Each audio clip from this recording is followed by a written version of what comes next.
Hi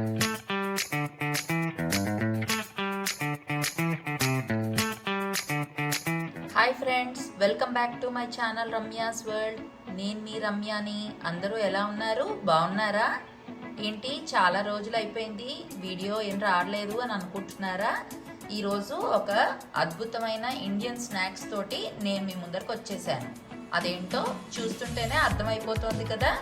ఈరోజు నేనైతే పెసరపప్పుతో జంతికలు ఎలా చేయాలో చూపిస్తాను.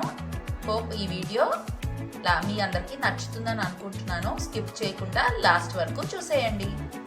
ఈరోజు మనం పెసరపప్పుతో జంతికలు ఎలా చేసుకోవాలో తెలుసుకుందాము. ముందుగా దానికి కావాల్సిన పదార్థాలు ఏంటో చూసేద్దాం రండి.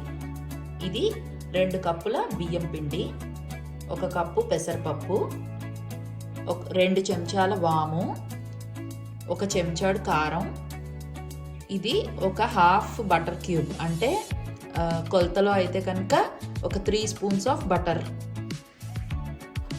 కొద్దిగా పసుపు, కొద్దిగా ఇంగువ, తగినంత సాల్ట్, డీప్ ఫ్రైకి సరిపడా ఆయిల్.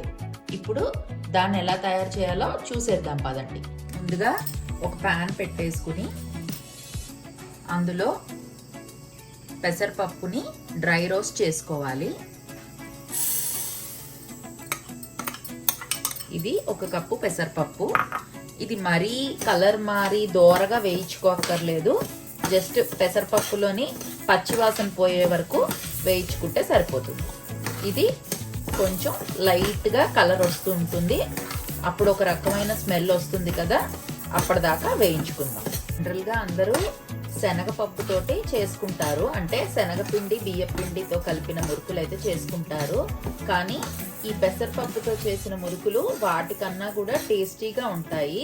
ఇది ఒక రకమైన స్వీట్నెస్ వస్తుంది అనమాట. ఎందుకంటే పెసరపప్పు కాబట్టి పెసరపప్పులో ఉండే ఒక కమ్మదనంతో మురుకులు అయితే చాలా టేస్టీగా ఉంటాయి. దీన్ని కొద్దిగా మీడియం ఫ్లేమ్లో పెట్టుకుని స్లోగా రోస్ట్ చేసుకుందాం. స్లోగా కలర్ చేంజ్ అవుతుంది, ఇంకా వేగన అవసరం లేదు, సరిపోతుంది. ఈ వేడికి మిగిలింది కూడా కలర్ వచ్చేస్తుంది. సో తీసి దీన్ని పక్కన పెట్టేసి పూర్తిగా చల్లారనిచ్చేద్దాం. ఇప్పుడు పూర్తిగా చల్లారిపోయిన పెసరపప్పు ఉంది కదా, దీన్ని ఇలా మిక్సీ జార్లో వేసుకుని ఫైన్ పౌడర్ కింద గ్రైండ్ చేసుకోవాల్సి ఉంటుంది. ఇలా మిక్సీ జార్లో వేసుకుని దీన్ని మెత్తగా పొడి చేసుకోవాలి. ఇక్కడ క్వాంటిటీ కొంచెం కాబట్టి నేను మిక్సీ చేసేస్తున్నాను. అదే క్వాంటిటీ కనుక 1/2 kg 1 kg పెసరపప్పు అయితే కనుక దాన్ని లేత గోధుమ రంగులో వరకు వేయించుకుని దాన్ని మిల్లు పట్టించేసుకుంటే మెత్తగా వస్తుందన్నమాట. ఇక్కడ 1 కప్పు నేను తీసుకున్నాను కాబట్టి పెసరపప్పు, దీన్ని మిక్సీ చేసేస్తాను నేను ఫైన్ పౌడర్ గాను. ఒకసారి చెక్ చేద్దాము. చూసారు కదా, ఇంత మెత్తగా గ్రైండ్ చేసుకోవాలి. మెత్తటి పొడి అయిపోయింది మనం తీసుకున్న పెసరపప్పు. ఇదే హ్యూజ్ క్వాంటిటీ అయితే మాత్రం మిల్లు పట్టించుకోవడం బెస్ట్. ప్రాసెస్ చూసేద్దాము. ముందుగా ఇలాంటి ఒక మిక్సింగ్ బౌల్ తీసుకుని అందులో బియ్యం పిండిని వేస్తున్నాను. ఇక్కడ మనం 2 కప్పుల బియ్యం పిండి అయితే తీసుకున్నాము. అలాగే మనం మిక్సీ చేసుకున్న పెసరపప్పు పిండి అన్నమాట ఇది. దీన్ని కూడా ఇందులో వేసేస్తున్నాను. ఇది వాము, 2 చెంచాలు వాము అయితే తీసుకున్నాను. దీన్ని ఒకసారి చేత్తో ఇలా నలుపుకుని వేసేద్దాం. నలిపి వేస్తే అందులోని ఫ్లేవర్ కిందకి పడుతుంది అన్నమాట, పిండికి అంతటికి ఈవెన్గా పడుతుంది. ముఖ్యంగా ఇలాంటి ఏ స్నాక్స్ ఐటమ్స్లోకైనా వాము చాలా కంపల్సరీగా వేస్తాము, ఎందుకంటే డైజెషన్ ప్రాబ్లం రాకుండా ఉండడం కోసం. త్వరగా డైజెస్ట్ అయిపోతుందన్నమాట, అండ్ మన స్నాక్కి కూడా మంచి ఫ్లేవర్ని ఇస్తుంది. ఇక్కడ వామునైతే నలిపి వేసేసాను. ఇందులోనే కొద్దిగా ఇంగువ వేస్తున్నాను. 1 స్పూన్ కారం అన్నమాట. మీ టేస్ట్కి అనుగుణంగా కారాన్ని కావాలంటే తగ్గించుకోవడం పెంచుకోవడం చేసుకోవచ్చు. లేదు చిన్నపిల్లలు తినాలి అని అనుకుంటే కనుక కారాన్ని స్కిప్ కూడా చేసేయచ్చు. సాల్ట్ వేస్తున్నాను, తగినంత సాల్ట్. ఇక్కడ నేనైతే రఫ్గా ఒక 1.5 స్పూన్ అయితే వేసాను. కావాలంటే సాల్ట్ తర్వాత చెక్ చేసుకుని అడ్జస్ట్ చేసుకోవచ్చు. అండ్ ఇది బటర్ అన్నమాట. ఈ బటర్ని కూడా ఇలా నలిపి వేసేస్తున్నాను ఇందులోకి. ఈ బటర్ వేయడం వల్ల ఏంటంటే బాగా గుల్లగా వస్తాయి మన జంతికలు అన్నవి. ఇక్కడ బటర్ ప్లేస్ లో వేడి నూనె కూడా వేసుకుంటారు, కానీ బటర్ వేస్తే టేస్ట్ చాలా బాగుంటుంది అన్నమాట. వీటన్నిటిని బాగా మిక్స్ చేసుకుందాం. ఇక్కడ పిండిని ఇలా నలుపుతూ కలుపుకోవాల్సి ఉంటుంది, సో దట్ మనం వేసిన బటర్ పిండి అంతటికి పడుతుంది అన్నమాట. చెప్పాను కదా, లేదంటే వేడివేడిది ఒక 2 గరిటెల నూనె కూడా వేసుకోవచ్చు. ఇక్కడ నేనైతే బటర్ వాడుతున్నాను, ఎందుకంటే మన జంతికలు గుల్లగానే కాకుండా రుచిగా కూడా ఉంటాయన్నమాట. మనం వేసిన ఇంగ్రీడియంట్స్ అన్నీ బాగా కలిసిపోయాయి. ఇలా చూసారా, ఇలాగా ఫామ్ అయింది, ఒక మౌల్డ్ ఫామ్ అయింది. సో దట్ మనం వేసింది అంతా బాగా కలిసిపోయింది, బటర్ కూడా బాగా పిండిలో కలిసిపోయింది. ఇప్పుడు తగినన్ని నీళ్లు చేరుస్తూ కొద్దిగా వాటర్ యాడ్ చేస్తూ మెత్తగా చపాతీ పిండిలా కలుపుకోవాలి. ఎక్కువ వాటర్ వేసేయకుండా కొద్దిగా చూసుకుంటూ వేయాల్సి ఉంటుంది. ఇక్కడ నేను రూమ్ టెంపరేచర్లో ఉండే ప్లెయిన్ వాటర్నే తీసుకున్నాను, వేడి నీళ్ళు ఏం అవసరం లేదు. నార్మల్ వాటర్ వేసుకుంటూ చపాతీ పిండిలా కలుపుకోవడమే. మరీ గట్టిగా అవసరం లేదు, అలా అని మరీ లూజ్ చేసేసుకోకూడదు. ఇక్కడ కన్సిస్టెన్సీ నేను చూపిస్తాను, అలా కలుపుకుంటే సరిపోతుంది. చూసారు కదా, పిండిని ఇలా కలుపుకోండి. కొద్దిగా గట్టిగానే ఉండాలి, మరీ పల్చగా అయిపోతే నూనె పీల్చేసుకుంటుంది. సో మనం మురుకులు గొట్టం సో అందులో పెట్టుకునేటప్పుడు కాస్త చేయికి తడి చేసుకుని పెట్టుకుంటే సరిపోతుంది. ఈ కన్సిస్టెన్సీలో పిండిని అయితే కలుపుకోండి. ఇలా నొక్కితే తెలుస్తుంది అన్నమాట, సాఫ్ట్గా ఉండాలి. దీన్ని ఒక 5 నిమిషాల పాటు మూత పెట్టేసి పక్కన పెట్టేది. ఈ లోపల నూనె ఎసరు పెట్టుకుందాం. ఇక్కడ నేనైతే ఈ సైజు మురుకులది చక్రం తీసుకున్నాను అన్నమాట. నా దగ్గర ఇలాంటి గన్ మోడల్ది ఉంది.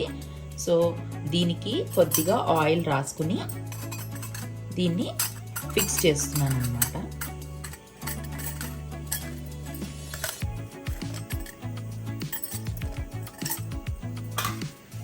ఇది గన్ మోడల్. సో దీన్ని ఇలా ఫిక్స్ చేసుకుని రెడీగా పెట్టుకుందాం. ఇక్కడ చూసారు కదా, మన పిండి 10 నిమిషాలు అయితే నానింది. ఇప్పుడు ఇలా చేతికి తడి చేసుకుని కొద్దిగా వాటర్ తోటి దీన్ని ఇలా తీసుకుని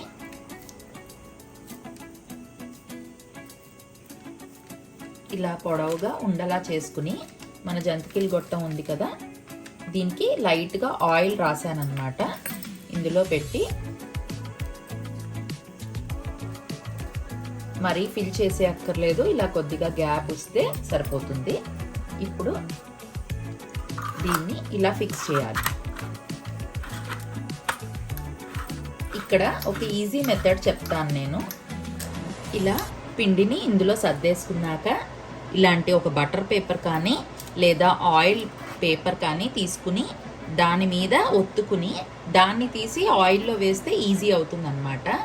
ఈ టిప్ మీ అందరికీ హెల్ప్ అవుతుందని చెప్తున్నాను అన్నమాట. లేదు డైరెక్ట్గా ఆయిల్లో కూడా పిండేసుకొని దాన్ని ఆయిల్లో కూడా మురుకులు వేసేసుకోవచ్చు.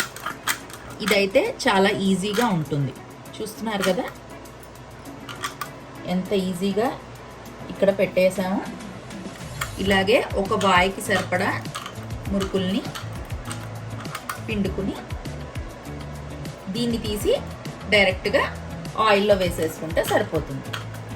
ఇది చాలా ఈజీ మెథడ్ అన్నమాట. బిగినర్స్ లాంటి వాళ్ళు కూడా చేసేయగలుగుతారు.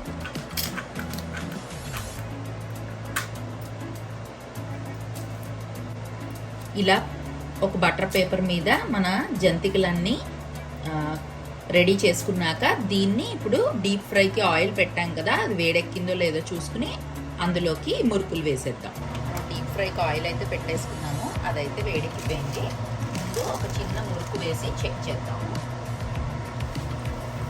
చూసారు కదా ఎంత ఈజీగా వేసేయడం అవుతుందో. సో ఇక్కడ క్వాంటిటీ కొంచెమే కాబట్టి నేను కొద్దిగానే ఆయిల్ పెట్టాను. ఎక్కువ క్వాంటిటీ ఉంటే కనుక దానికి సరిపడా డీప్ ఫ్రైకి సరిపడా ఆయిల్ పెట్టుకోవాల్సి ఉంటుంది. దీన్ని వేసిన వెంటనే కదపకుండా ఒక 30 సెకండ్స్ పాటు అలా వదిలేస్తే కాస్త ఆ బుడగలు తగ్గుతాయి. అప్పుడు దాన్ని మెల్లిగా ఫ్లిప్ చేసుకోవాల్సి ఉంటుంది. ఇప్పుడు ఒక 30 సెకండ్స్ అయితే అయిపోయాయి. దీన్ని మెల్లగా టర్న్ చేసుకుంటే రెండో వైపు కూడా బాగా వేగుతుంది.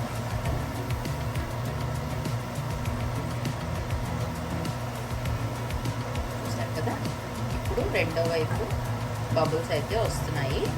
మనకి జంతిక వేగింది అనడానికి గుర్తు ఏంటంటే ఇలాగా బబుల్స్ అన్నీ తగ్గిపోతాయి అన్నమాట. మనం వేయగానే చాలా బబుల్స్ వచ్చాయి చూసారా. ఇప్పుడు టర్న్ చేసిన తర్వాత కూడా బబుల్స్ వస్తున్నాయి. ఇవి కాస్త తగ్గిపోతే కనుక మన జంతిక వేగిపోయినట్టే. ఇక్కడ చూసారు కదా, బుడగలు రావడం అయితే తగ్గిపోయింది. ఇప్పుడు దీన్ని మనం తీసేసుకుని ఒక పేపర్ టవల్ పరిచిన ప్లేట్లోకి అయితే తీసేసుకున్నాము. So that excess oil paper towel పీల్చేసుకుంటాం. ఇలాగే ఇంకొక వాయి కూడా జంతికలు వేసాం.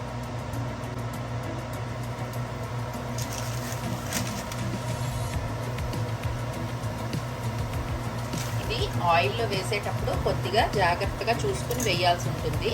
లేదంటే ఆయిల్ చేతి మీద పడే ప్రమాదం ఉంటుంది కాబట్టి కొద్దిగా చూసుకుని వేయాల్సి ఉంటుంది. ఇలా చేసుకుంటే మనం చాలా ఈజీగా హెల్దీ అయిన జంతికలు రెడీ చేసుకున్నట్టే. చూసారా, ఇక్కడ బుడగలన్నీ తగ్గిపోయాయి.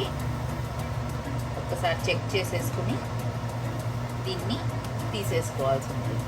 ఇక్కడ ఇవి బాగా డార్క్ కలర్ రానవసరం లేదు. ఇలాగా లైట్ గోల్డెన్ బ్రౌన్ వస్తే సరిపోతుంది. కాస్త చల్లారిన తర్వాత ఒక ఛాయ పెరుగుతుందన్నమాట. సో ఎక్కువ డార్క్ కలర్ వచ్చేంత వరకు వేపాల్సిన అవసరం ఉండదు. దీన్ని తీసి పేపర్ టవల్ మీద వేసేస్తున్నాను. ఇలాగే మనం మిగిలిన జంతికలన్నీ కూడా వేయించేసుకున్నాం. ఇప్పుడు బటర్ పేపర్ మీద చూపించాను కదా, ఇప్పుడు డైరెక్ట్గా ఆయిల్లోకి మురుకులు ఎలా వేయాలో చూపిస్తాను.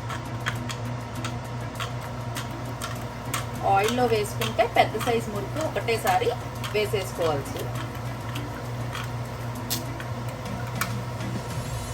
చూసారు కదా, ఇలాగా డైరెక్ట్గా ఆయిల్లో కూడా వేసేసుకోవచ్చు. చూసారు కదా, బుడగలు అయితే తగ్గిపోయాయి. ఇప్పుడు ఇది వేగిపోయింది. దీన్ని నెమ్మదిగా తీసి పేపర్ టవల్ మీదకి వేసేసుకో.